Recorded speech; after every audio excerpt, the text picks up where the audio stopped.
அவருடைய இழப்பு ஈடு செய்ய முடியாத இழப்பு.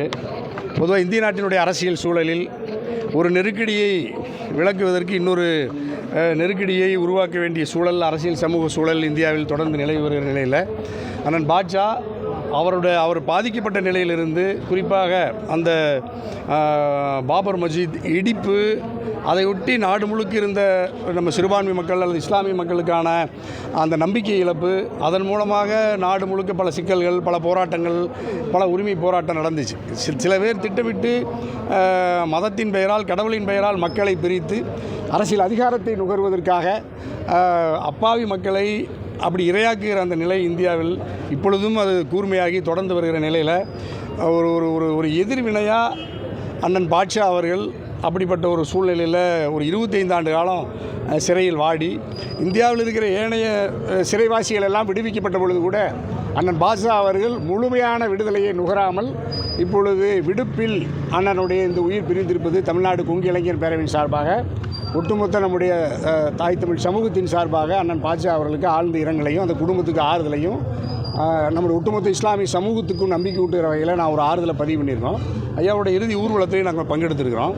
ஏற்கனவே அவர்கள் சிறையிலிருந்து வெளியில் வருகிற பொழுதெல்லாம் தொடர்ந்து என்னோடு அன்பாக, மிகுந்த நம்பிக்கையோடு அரசியல் சூழ்நிலைகள் குறித்து அலைபேசியில் உரையாடி நம்பிக்கையை ஊட்டுகிற அண்ணன் பாட்ஷா அவர்கள். அப்போ அல்-உம்மா இயக்கம் அல்லது இஸ்லாமிய சமூகங்களுக்கான ஊர்மைக்கான இயக்கம் அல்லது விடுதலைக்கான இயக்கம் அல்லது அடக்குமுறை அல்லது பாசிசத்துக்கான எதிரான இயக்கமாக அண்ணன் குரல் அப்படி வலிமையாக இருந்துச்சு. ஆனால் இப்போ ஜனநாயக கருத்தில் நாங்கள் தமிழ்நாடு சட்டமன்ற பேரவையில் ஒட்டுமொத்த சிறைவாசியில் கிட்டத்தட்ட தனியரசு தமிழ்நாடு சட்டமன்ற பேரவையில் மனிதநேய ஜனநாயக கட்சி, எங்களுடைய ஆறுயிர் சகோதரர் அன்சாரி, கருணாஸ், நாங்கள் கொடுத்த குரலில் ஏற்கனவே இருந்த முந்தைய ஆட்சி காலத்தில் பல்லாயிரக்கணக்கான பேர் விடுதலை செய்தோம். குறிப்பாக இந்த 70 விடுதலை, நளினி, பேரறிவாளன், சாந்தன், முருகன், அந்த 70 விடுதலையை உறுதி செய்ததும் எங்களுடைய அணிதான். தனியரசு, கருணாஸ், தமிழ், அன்சாரி. அப்படியெல்லாம் நாங்கள் இந்தியாவில் இருக்கிற எந்த நீண்டகால சிறைவாசிகளையும் மனிதாபிமான அடிப்படையில் முன் விடுதலை செய்ய சொல்லி, அதில் ஜனநாயக சக்திகளுக்கு நாங்கள் தனிமனித உரிமைகளை முன்னெடுத்து அப்படியெல்லாம் நாங்கள் போராடி இந்தியாவில் பல பேர் விடுவிக்கப்பட்டு விட்டார்கள். ஆனால் அண்ணன் பாட்ஷா விடுப்பில் தான் இன்றைக்கி நம்ம வெளியிருக்கிறாரு. முழு விடுதலையை நாங்கள் தொடர்ந்து போராடிட்டு தான் இருந்தோம். நம்முடைய திராவிட முன்னேற்ற கழக அரசு விடுப்பை தந்திருக்கிறது. முழு விடுதலைக்கான முயற்சிகள் நடந்து வந்த சூழ்நிலையில் இன்னும் வாழ வேண்டிய வயது, இன்னும் 100 ஆண்டுகள் அண்ணன் பாட்ஷா வாழ்ந்திருக்க வேண்டும், சமூகத்திற்கு அரணாக இருந்திருக்க வேண்டும். ஒட்டுமொத்த சாதி கடந்து, மதம் கடந்து மனிதனை நேசிக்கிற பக்குவத்தை பெற்றிருந்த அண்ணன் பாட்ஷா இந்த சூழ்நிலையில் நம்மை விட்டு பிரிந்திருப்பது வருத்தத்துக்குரியது, வேதனைக்குரியது.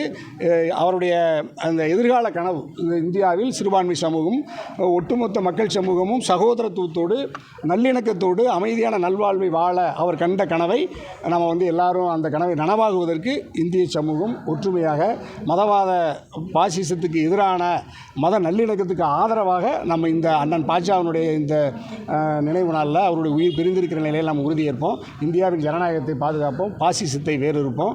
பாட்ஷா அண்ணன் மாதிரி இனி ஒரு தியாகி, இனி ஒரு 25 ஆண்டுகளை சிறைவிட வேண்டிய சூழல் வராமல் நம்ம சமூகத்தை பாதுகாக்கணுங்கிறது தான் அண்ணன் பாட்ஷாவினுடைய கனவு. அதை நனவாக்குவதற்கு ஒட்டுமொத்த இந்திய சமூகம் அணிமமாகும். குறிப்பாக தாய் தமிழ் சமூகம் மதவாதத்துக்கு இடம் தராமல் மனிதநேயத்தை வளர்த்து இங்கே ஜனநாயகத்தை பாதுகாப்போம். துல்லியமாக தினசரி நடப்பு நிகழ்வுகளையும் கல்வி, விளையாட்டு, அரசியல், வாழ்க்கை முறை, மருத்துவம், தொழில்துறை, சினிமா, பொழுதுபோக்கு போன்ற பல்வேறு நிகழ்ச்சிகளையும் உடனுக்குடன் காண கேப்டன் டிவி மற்றும் கேப்டன் நியூஸ் சமூக வலைத்தள பக்கங்களோடு இணைந்திருங்கள். உங்கள் வணிகத்தை கேப்டன் டிவி மற்றும் கேப்டன் நியூஸில் விளம்பரத்தின் மூலம் மேம்படுத்த விருப்பமா? உடனே கீழே கொடுக்கப்படும் எண்ணிற்கு தொடர்பு கொள்ளுங்கள்.